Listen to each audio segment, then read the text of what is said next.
మంది, మరి 100 మంది విజయం సాధించుకోలేదు. వీడు 5 మంది విజయం సాధించుకోగలిగారు. ఎందుకు అంటే వీళ్ళు ఏం చెప్తారంటే పంచ పాండవులు ఎంతో భక్తిగా నటన చేసిన రామాయణం అంటే వేదాలు పాటించాడు. సాటివారు నిన్ను సాధింపగలేరు, సాటివారు నిన్ను సాధింపగలేరు, దైవమెప్పుడు నీకు తప్పకుండా భారతములోని పరమాత్మనే కదరా విశ్వరామ వినురవేమా. అంటే సాటివారు ఎవరో సాధించడానికి అసాధ్యం. ఎందుకు?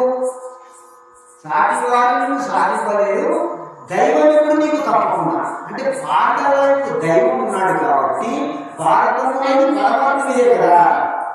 కౌరవులు 100 మంది ఉన్నా వారు విజయాన్ని పొందారు. ఎందుకు? కొన్ని వేల అక్షరుల సైన్యము, కొన్ని వేల అక్షరుల గుర్రాలు, ఏనుగులు, ఒంటెలు, కార్మికులు ఇంతమంది ఉన్నా 100 మంది కౌరవులు ఉన్నా వాళ్ళకు విజయం రాదు.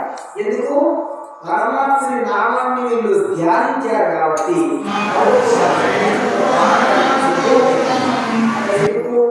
నామాన్ని స్మరించి భగవంతుని వైపు ఉన్నాడు. భగవంతుడు వేస్తున్నాడు.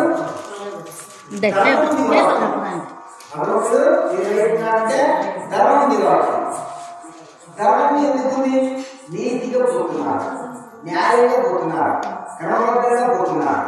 అందుకనే మనకు కూడా ఈ జీవితంలో ఇక్కడ అందించాలంటే పంచ పాండవులు ఎంతో భక్తిగా పఠన చేసిన రామాయణము, దాంట్లో రాసిన రాసి తుడిచడి